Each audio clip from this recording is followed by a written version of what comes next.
You're watching the award-winning GHS-TV, a nationally recognized student television station.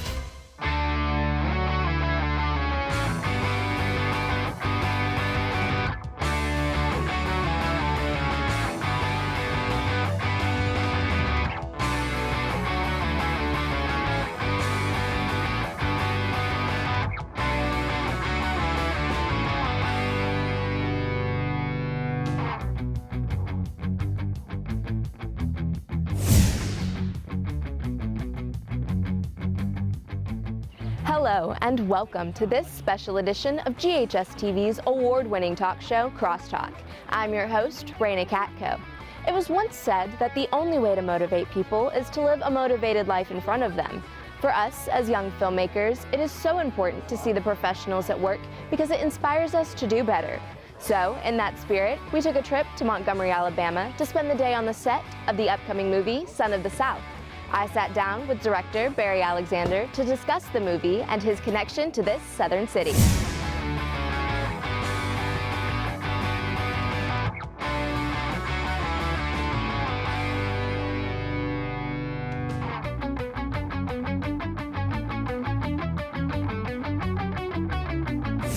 Mr. Brown, thank you so much for talking with us today. You're a very busy man, so we really appreciate it. Well, we've had a delay, so I'm really not all that busy at the moment. Let's talk about the film. For those who don't know, what is Son of the South about? Son of the South is about Bob Zellner. Bob was from East Bruton, Alabama and Daphne, Alabama. And in 1961, he was about to graduate from Huntington College in Montgomery. He eventually went on to being a pretty big part of the Southern Civil Rights Movement. And he was a white guy, and that was pretty unusual.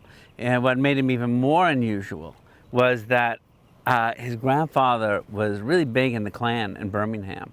His father had been in the Klan, but broke with the Klan.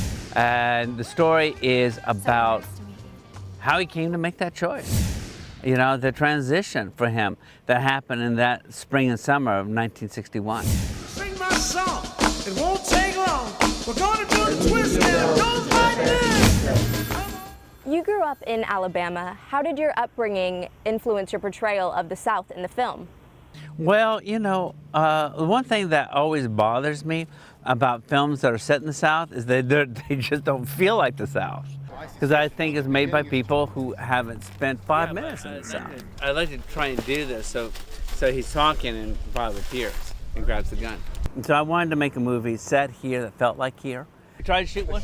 Let's shoot one. Can I get last looks, please? I've known Bob Zellner for a long, long time. Bob is not somebody who was eager to join the Civil Rights Movement.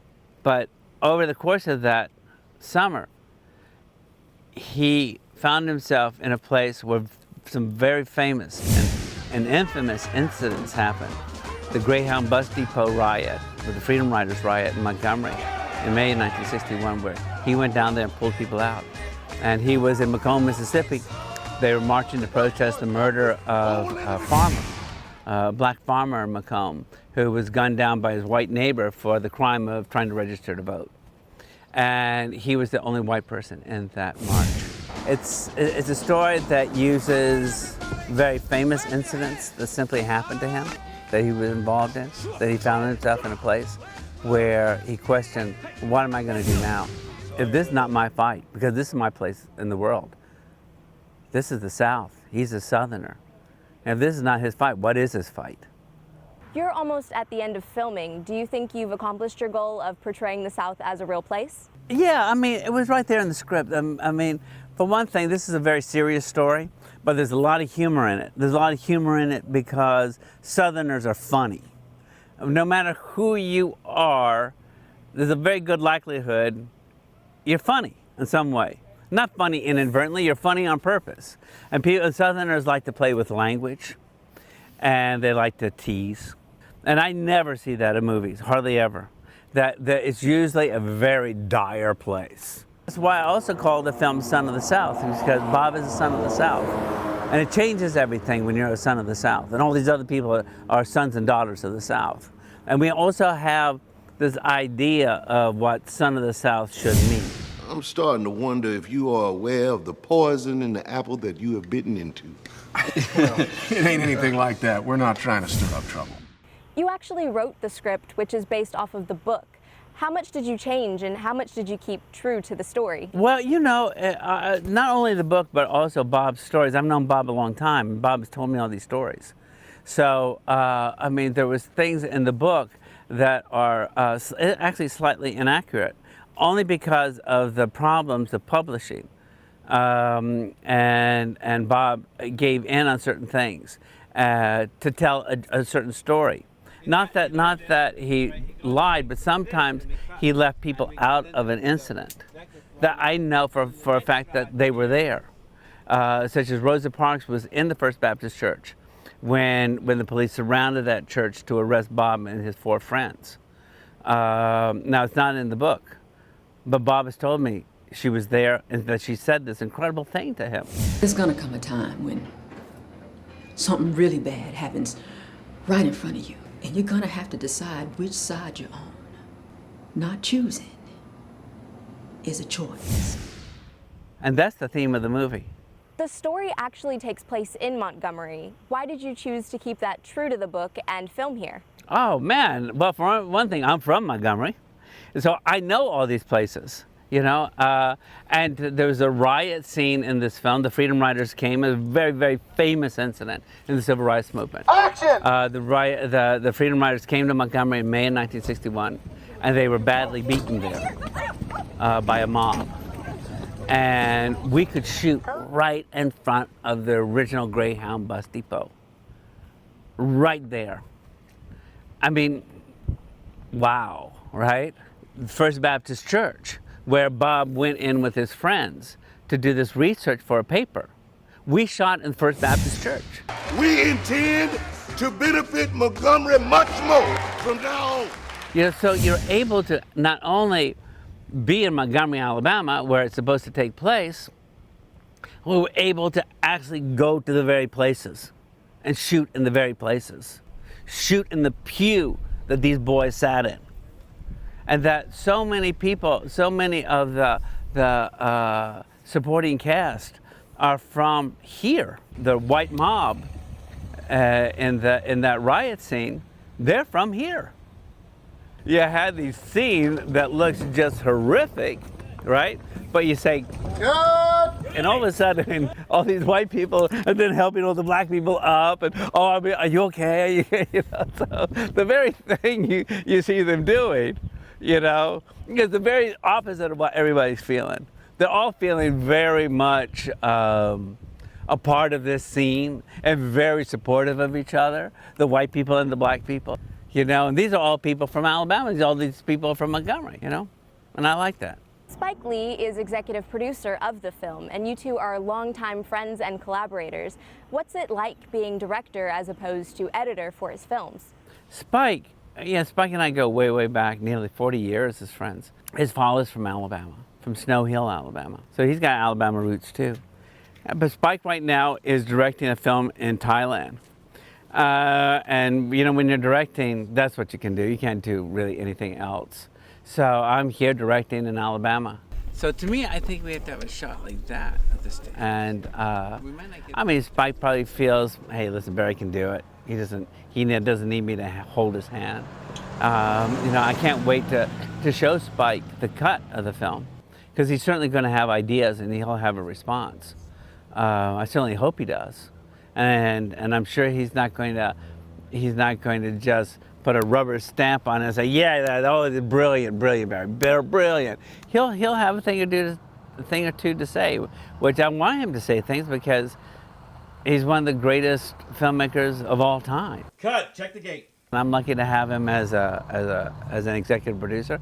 I'm lucky to have him as a friend. Mr. Lee was skeptical about telling the story of the Great White Hope. What do you think changed his mind? I told Spike, you know, I'm writing this script about 10 years ago about Bob Zellner, a white guy from Alabama who got real involved in the Civil Rights Movement. And he went, oh, give me a break. The Great White Hope. I said, no, Spike, it is not the Great White Hope. It is not. You read the script. When I finish it, you read it. And you tell me what you think. And so he read it, and he came back, and he said, yeah, it's not the Great White Hope. Demonstrate and generally disrupt peace. Because if anybody gets saved in this movie, it's Bob Zellner. He's the one who gets saved. He's not saving the civil rights movement. Activism and justice are common themes among your documentaries. Is that what drew you to Mr. Zellner's story? I'm sure that you know, the politics of Son of the South, the activism of Son of the South, I was truly drawn to. The thing I like about Son of the South, it tells a story that you don't usually get when people talk about the civil rights movement. So much of this movement was fought by people from the South. The villains in the film are from the South, but the heroes in this film are from the South. And that's a truer story. Before we let you go, what advice do you have for young filmmakers? Work. That's the advice I got when I was first starting out, and I moved to New York from Montgomery when I was 17. And I asked somebody, can you give me advice? And they said, work. I thought, oh, great, my great advice. It was the best advice. Because I came to realize what the person was saying is, if you're not working in film, you're not in film. So work, keep working, you know, keep in the business, because it will take you strange places and unusual places. A certain amount of sense that, oh wow, this is not where I want to be when you first start out in something, you know, and maybe you're a production assistant. But that's the place where you begin, and you keep working, and it will keep taking you places. And as long as you're open to just keep working, then that's how you build a career. So work. Mr. Brown, thank you so much for allowing us on the set today, and good luck with the rest of filming. Oh, thanks so much. Thanks for coming. When we return, we'll talk with the star of the movie, Lucas Till. Stay tuned. GHS-TV started in 1982, and it was just a couple of cameras, a couple of on-air personality, and it's really grown into what you see today. It's a multi-million-dollar studio with top-of-the-line technology. Being able to operate, you know, all of the machinery in the control room, being able to use all of our software and hardware that we have around the studio is a great skill, because this is top-of-the-line equipment. I feel like this class has brightened my horizon. It's something that I never thought I would be doing, especially as a student. GHS-TV is probably one of the most hands-on experiences a student will ever get in their lifetime. Welcome back to Crosstalk. Nothing really has just the vibe that we have here. Especially after you finish, you get a real rush of, wow, I just did that. By the time a student graduates from Germantown High School, they will know pretty much every position there is, from producing to directing to on-air work. You learn time management, you learn organization, you learn how to work with people, how to better communicate with people. We put a lot on them, and they have to be able to have the responsibility and the knowledge to get everything that we ask them. I had very little experience, so in the past 3 years, the skills that I've learned have absolutely exponentially grown. The class has actually helped me figure out that I want to go to college for journalism. When a student graduates, they are the best possible version of themselves that they can be. Thanks for tuning in. We'll see you tomorrow. For more information about the Kappa program, visit ghskappa.com or call 755-7775. You're watching the award-winning GHS-TV, a nationally recognized student television station. Hey, on the mark.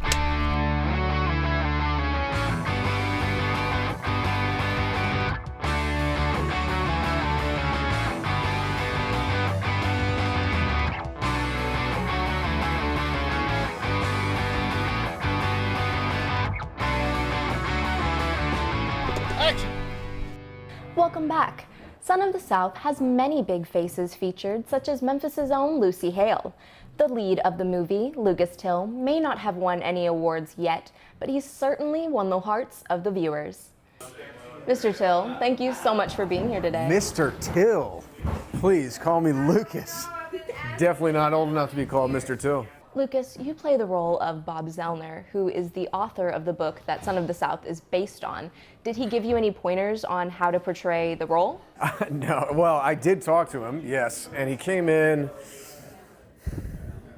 gosh, I guess it was about a weekend of shooting, and I was really nervous because I don't know that I've ever played anyone real before ever, and certainly not someone who's alive still, and a part of a very important part of history. These are the craziest human beings I think I've ever met. They're actually planning on getting back on a bus to go on to Mississippi. So I was very nervous to meet him at first, but he's the sweetest guy. I probably play him a little more angry than he really is, or maybe he does have a temper, but I would never have known, and so I really just talked to Barry more about what I was going to do, and he was able to iterate. I think Barry's kind of like, he's known Bob for about 20 years or something like that, and so he was telling me how I should portray everything. Were there any other ways that you prepared for the role of Bob Zellner? You know what? I came off of, actually it's a very uninteresting answer. People are going to hate me for it. The only preparation that I did was I tried to deconstruct my accent. I grew up in the South, and then as an actor, I didn't want to have an accent anymore, so I kind of tried over time to get rid of it. So then I had to go back and find it again. And that's the amount of preparation I did, besides reading as much of the book as I could get done before we started, reading the script and trusting Barry, because I like to just show up well rested and relaxed and know my lines. That's about the only preparation I do. What initially drew you to the role and the film itself? Well, I'm doing a TV show now, and I had sworn that I would never do anything on my hiatus, because we'd worked almost 10 months out of the year. So then I got this one, and I read it, and I actually loved it. And the reason I loved it was because the message is pretty clear, and it's a true story. It's a very important part of history, which I certainly don't realize. And I think I would like to educate myself on stuff, and I certainly don't know everything about the civil rights movement, simply because I wasn't born. And this kind of puts it in a movie that I would watch, I would find entertaining, and I think it's really funny at points. It's just entertaining. While you're entertained, you don't realize that you're being probably taught a lesson or a message or something. There are several pretty brutal and powerful scenes that you had to shoot throughout the film. How did it feel to do these scenes? You know what? Well, it's kind of my job to do it, so I guess I don't know if it was all that. You know what's the hardest for me? Is today I had to grab, at the end of the movie, I have to grab a character who's put me through a lot. And that was the toughest one for me to do, because I had to act tough, and I don't like doing that. The rest of the stuff, I mean, the words are there. If it's emotional, then you kind of just do it, and it comes to you. Son of the South sends a very strong message about tolerance and intolerance. How do you feel that message relates to today? I think it's a good message, about tolerance or intolerance. Something that you need to talk about. I mean, people are afraid to talk about it, and that ends up creating problems. If you can't talk about it, then it builds up pressure, and then it explodes later on. You think I'm a child? We had to change the bus laws. It's something that's entertaining. It's not something that's too preachy. It's not in your face. It's just telling you a story that really happened. What's crazy is a lot of the stuff that, like the riot scene, is a scene where, a girl gets hit on the ground. A lot of people get hurt, but this particular girl gets put on the ground, spit on, dragged by her hair, and it happened at the exact place we shot it at, which is crazy to think about. Who are you working with in this film that has given you the most advice and has been the most fun to work with? Lucy Hale. You get on that bus and we are over. I gotta do something, and I don't see you putting up with that. You've been acting since you were really young. What advice do you have for wannabe actors? Wannabe actors. Do they know that you called them a wannabe?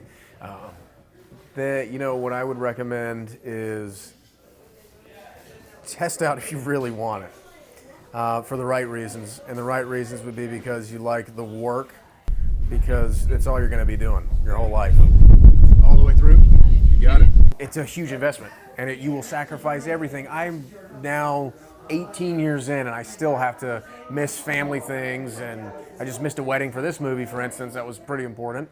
But you're constantly sacrificing things, and the schedule changes, and you get rid of it. You have to sacrifice everything, at least for a portion of your life.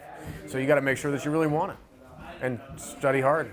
Lucas, it's been great talking with you today, and we can't wait to see you on the big screen. Sounds great. Thank you. Don't move. When we return, we'll talk with the film's first assistant director, who's the reason that we're here. Find out his connection to GHS-TV next. We see the potential in every single student. That sounds like a confession to me. I love watching these kids as they start as freshmen in high school and watching them mature and grow. It really is something special that is really what I love about my job. At last, my right arm is complete again! The theater program at GHS, it's something special. It is very intensive, it's very interactive. When a student starts here their freshman year, they start with Introduction to Theater. And after that year, they have a choice to either go into acting or technical theater.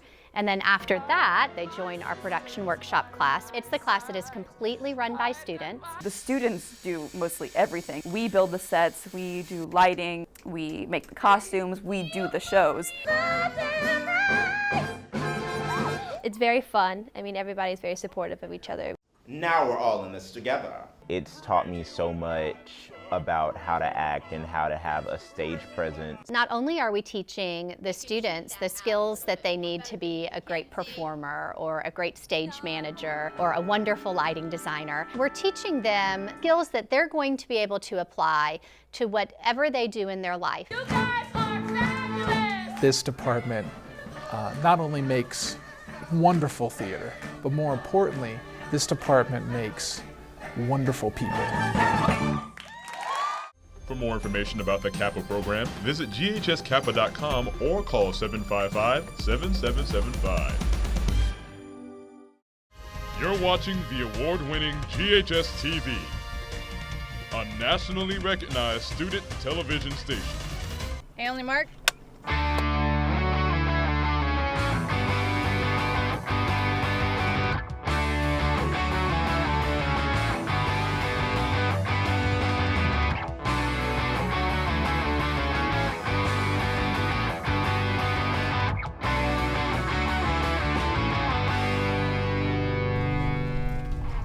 We're gonna do it one more time.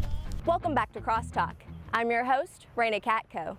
GHS-TV is a nationally recognized television station that produces successful alumni that you can see on the stage and on the screen. One of those notable alumni are Blake Brewer, First Assistant Director for Son of the South. Mr. Brewer, thank you so much for getting us onto this set and for allowing us to talk to you today. No problem. Mr. Brewer, how did you get involved with Son of the South? It was actually interesting. I reached out to somebody for a different project, and they told me they were working on this one and told me what it was about, and I thought it was really interesting, and so I said, put me in for that one. And then like a week later, I got a phone call from one of the producers, and then another producer called me, and then they wanted me to talk to Barry, the director, so then we had a phone call, and then 2 weeks later, I was hired and came and started on this one. What are some of the responsibilities of First AD? You know, there's a lot. I mean, simply put, I think the main responsibility is helping the director achieve what the director wants. So it's three pieces, right? It's up until you grab for the gun, and then the second piece we're gonna skip over. So if the director wants to do something that's dangerous, it's my responsibility to tell him when we're going to do it and how we're going to do it and who we need to hire to achieve that. There's another gun that's a plastic gun. That's the one you're going to chunk. My job starts with they'll hand me maybe a schedule or a script, and I'll help them schedule the movie, keeping in mind the actor conflicts and the location conflicts, and then we have to deal with the weather conflicts, and so the schedule's constantly changing throughout the film. And then when the crew lands on set, I give a safety meeting because I'm also in charge of safety. Hey, can I get everybody's attention real quick? I've got a fake gun on set, okay? I talk about the day. I explain to everybody what we're doing and how we're doing it and the order we're doing it. So we'll do a camera rehearsal, Lucas, up to the struggle of the gun, and then we'll cut. And then while we're shooting, I tell them how much time they have. I tell them to go faster. I tell them they can slow down. So I kind of run the set and in the central point for all the answers to any questions you have. You were once in our shoes during high school. How did GHS-TV impact your life? Well, you know, I wanted to be an actor actually at first, freshman year, and so I did some of the musicals, and you know, Crazy for You, I was in that, and then I saw myself actually acting, and it was awful, and so I said, I don't really want to do this anymore. And so I kind of got into shooting the theater, being a cameraman and getting into that. And then I really got into directing and really enjoyed directing TV and kind of fell in love with it like that. I loved the pressure. I loved being in high pressure situations, and then we started making movies together, and we would do a creative project, and I loved shooting the little films, and I just kind of fell in love with behind the camera rather than in front of the camera. You have a very interesting backstory. Can you tell our viewers about how you got involved with filmmaking? When I was graduating high school, I didn't have the best grades, and so I really couldn't go to a big college, a great film school, and so I was going to go to Memphis. No offense to anybody that's gone to Memphis, but Memphis isn't known for the film school that they have, and so I was going to go to Memphis, and I think the day before registration, my best friend talked me into joining the military. And so when I got out of the military, I applied to NYU, and I got into NYU, and I went to Tisch School of Film the Arts. At first, I thought I wanted to be a producer, and then I was forced to be an AD in the first project that I ever did, and I fell in love with ADing and realized that I'm not a great producer, but I was really good at ADing, and so I started ADing pretty early on in my career, and got to jump a lot of positions and start, close to the top. And so I've been doing that for 6 years. In what ways has the community been able to get involved with the film? Montgomery is really happy that we're here. So, when you do a movie in LA or New York or even Atlanta, the community and the city is pretty jaded. They're used to films, and a lot of the people that live there don't like filmmaking and don't like that we shut the roads and things like that. But a city like this, that hasn't had a lot of film experience, is so excited that we're here. They've been giving us almost anything that we've asked for. I mean, we've closed down in the entire downtown Montgomery and shot big riot scenes and shot in a lot of historical locations. And the police have been really generous and let us do whatever we need to do. How do you hope that Son of the South impacts its viewers? It's a story that not a lot of people know. Even if you feel like you're well versed with civil rights, this is a story about a guy that the history books weren't really written about him. Everybody knows about Martin Luther King and Reverend Abernathy and Rosa Parks, but I can't tell you one person that knows who Bob Zellner is. But actually, Bob Zellner was a big part of civil rights, especially in the South, especially in Montgomery and Mississippi and Atlanta. And so I think it's a story that people will be surprised that it's true, and will love knowing that this was such an important part of civil rights in our country. Mr. Brewer, it's always a pleasure to see how GHS-TV is impacting its alumni even way after graduation. Thanks. Appreciate it. I'd like to thank my guests for sharing their insight with us today. Make sure to see Son of the South when it's released later this year. From all of us here at GHS-TV, thank you for watching Crosstalk, and I hope to see you again.